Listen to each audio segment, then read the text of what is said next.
दोस्तों, आज की कहानी है। ये सत्य घटना पर आधारित कहानी है। ये कहानी एक नर्स ने मुझे दी है।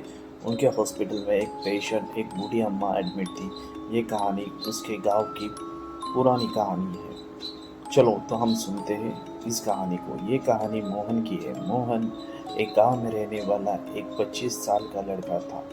उसकी बहुत बड़ी ज़मीन थी। वो अच्छे खासे परिवार में से था। उसके परिवार में केवल उसकी माँ ही थी।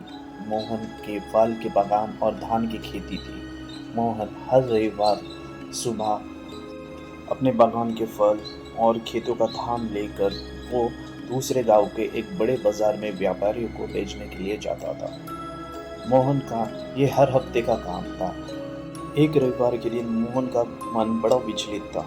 उसे बड़ा अजीब सा मनुष्य सा महसूस हो रहा था। उस दिन आसमान में पूरे काले बादल मंडरा रहे थे और वह अमावस्या के दिन था। मोहन अपने दोनों घोड़ों को नहलाकर उनके माथे पर वो हमेशा चंदन का तिलक लगाता था। उसको अपने घोड़े बड़े प्यारे थे। मोहन अपने घोड़ों को चारा पानी खिलाकर सुबह ही अपनी बग्गी पर लगाकर सामान पूरा बग्गी में डालकर वो बाजार की ओर चल पड़ा। मोहन कुछ ही घंटों में बाजार में पहुंच गया। मोहन ने व्यापारियों को अपना माल बेच दिया और फिर रात के वक्त वो निकल पड़ा अपने गांव की ओर। मोहन के गांव को जाने के लिए बहुत बड़ा खौफनाक जंगल लगता था और वो रास्ता बड़ा डरावना था। वहाँ कोई इंसान गुजरता नहीं था, लेकिन मोहन बड़ा हिम्मत वाला था। मोहन अपने पिताजी के समय से वो बाजार आना जाना करता था, इसलिए उसे किसी चीज़ का डर नहीं था। ये अमावस की खौफनाक रात ऐसी थी कि यहाँ पर परिंदा भी निकलने से डर रहा था। मोहन रात के समय 12 बजे अपनी बग्गी लेकर उस रास्ते पर चल पड़ा। जंगल के शुरुआत में एक बहुत बड़ा मंदिर था। वहाँ के पुजारी बड़े ज्ञानी थे। मोहन ने अपनी बग्गी बाहर लगा दी और मंदिर के अंदर चल पड़ा।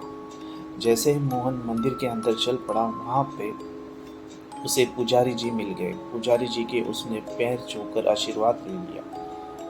पुजारी जी ने कहा, मोहन बेटा, कैसे हो तुम? मोहन ने कहा, जी मैं ठीक हूँ। पंडित जी ने कहा, मोहन तुम्हारा चेहरा देखकर और तुम्हारी कुंडली तो मेरे पास है। उसके ग्रह बड़े विचलित से और अजीब से है। तुम्हारे जीवन में एक घटना ऐसी होगी आज के दिन, ये तुम्हें मौत के रास्ते ले जाएगी। अगर यहाँ तुमने सही फैसला समझदारी से लिया तो आने वाली पीढ़ी तुम्हें बरसों तक याद करेगी। मोहन ने पंडित जी का आशीर्वाद लेके, भगवान का आशीर्वाद लेके सीधे मंदिर के बाहर प्रस्थान किया। जैसे मोहन मंदिर के बाहर आता है तो उसके सामने दो टांगे नजर आती है। एक तो मोहन का टांगा था, दूसरा था शैतानी टांगा।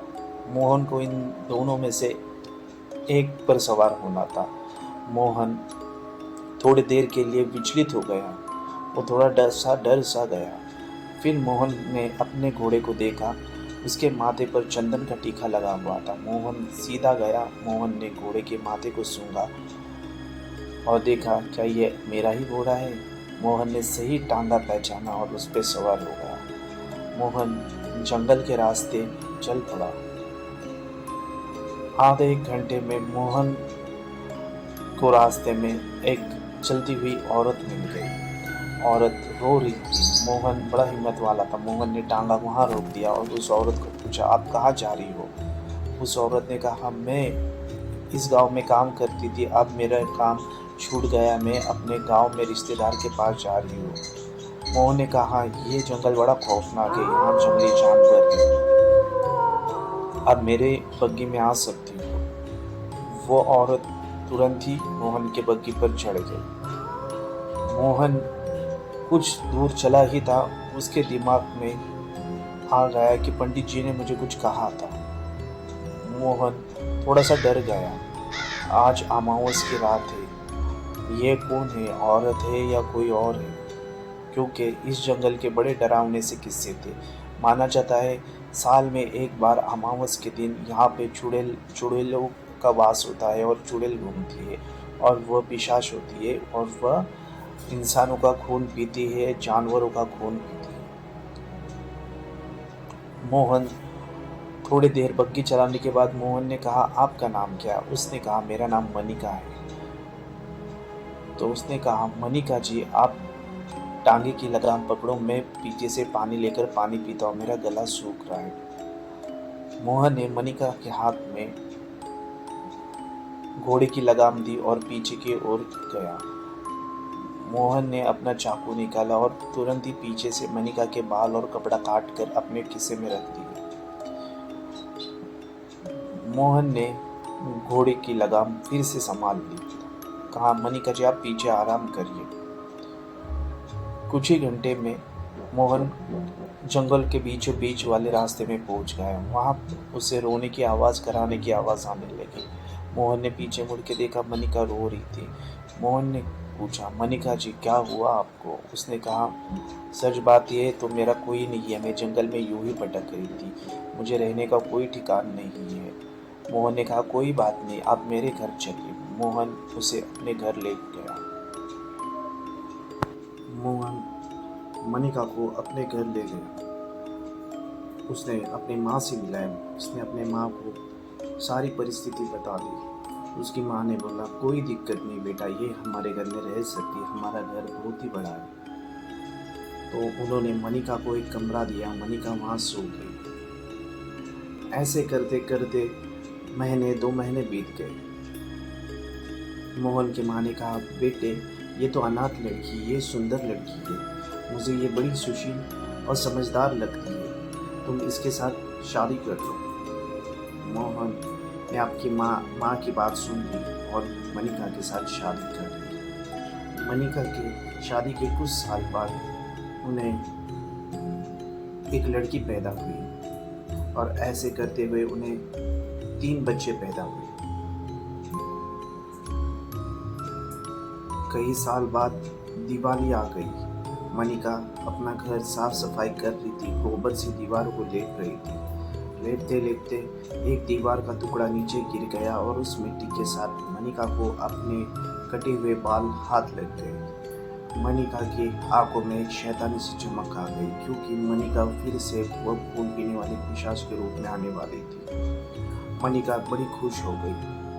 मनिका ने वो अपने कब्जे में ले लिए बाल, और उस रात मनिका ने मोहन के 2 सुंदर से घोड़े थे, उनको मार के उनका खून पी गई। दूसरे दिन मोहन ने उठ के देखा, उसके दोनों घोड़े मरे हुए थे और उनका खून किसी ने चूस लिया था। ऐसे करते करते 2-3 दिन बीत गए। मोहन के घर के सारे जानवर मारे जा चुके थे। दिवाली आने वाली थी। मोहन बड़ा परेशान था। मनिका ने जिद करना शुरू कर दिया, पास वाले गांव में मेला लगा हुआ है, मुझे वहां जाना है। मोहन उसके जिद के आगे हार गया। मोहन ने बोला, ठीक है, हम कल चलेंगे और कल अमावस का बड़ा मेला है, तो हम पूरा परिवार के साथ चलेंगे। मोहन की माँ तो चल बसी थी। मोहन अपने 3 बच्चों, बीवी मनिका, उसके साथ चल पड़ा। मनिका ने जिद किया, आज बग्गी मैं चलाऊंगी। मनिका के दिमाग में बड़ी खुराफती सोच थी। वह मोहन के साथ साथ इन बच्चों को मार देना चाहती थी। उन्हें इन तीनों की बलि चाहिए थी और उसके साथ साथ मोहन की भी। इसी बलि के तलाश में मनिका उस जंगलों में मोहन को मिली थी, लेकिन मोहन बड़ा होशियार था। उसने मनिका के बाल काट कर उसे अपने वश में कर लिया था। वो मौका मनिका के हाथ फिर से लग गया था। उसे अपने बाल मिल गए थे। अब ये पूरे परिवार की बलि लेना चाहती थी। उसने मेला जाने के लिए जिद की और मोहन मान गया। अब ये मेले के लिए निकल पड़े। मनिका ने बग्गी चलाना शुरू कर दिया। मनिका सोच रही थी, मैं उसी जगह पे जाऊंगी जहाँ मैं मोहन को मिली थी। वहाँ एक दलदल है, उसके अंदर इस बग्गी को लेके कूद जाऊंगी।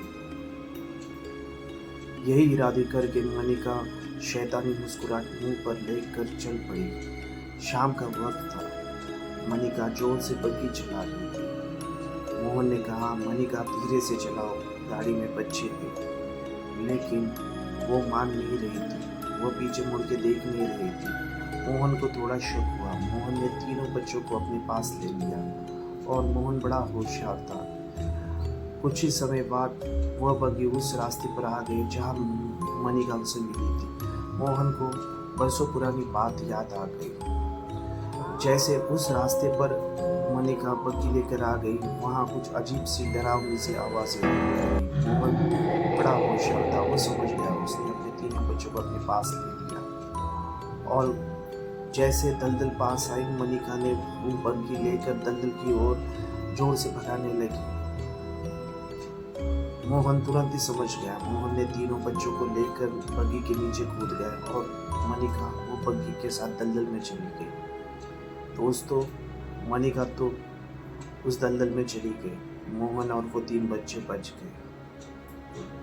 कहानी की शुरुआत में मैंने कहा था मणिका को एक बेटी हुई थी। ये कहानी उस शुरुआत में मैंने जो कहा था, एक बूढ़ी अम्मा उस हॉस्पिटल में एडमिट थी और ये कहानी एक नर्स को उसने सुनाई थी। वो बूढ़ी अम्मा कोई और नहीं, ये मोहन और मणिका की बेटी थी। ये कहानी पूरी तरह से सत्य है। दोस्तों, हमने वेरीफाई किया था, क्या ऐसा कोई परिवार रहता है? हाँ, उस गांव में ऐसा कोई भूतिया परिवार रहता है, लेकिन वो कोई भूत नहीं, वो सारे इंसान ही हैं। लेकिन ये उनकी पुरानी कई सालों, कई दशकों पहले की कहानी है और ये पूरी तरह से हकीकत है। आप भी जंगल में घूमते हुए किसी अनजान औरत को अपनी दोस्त ना बना देना या उसे घर ना ले आना, नहीं तो ये आपकी ज़िंदगी का आखिरी और अंतिम दिन हो सकता है। धन्यवाद।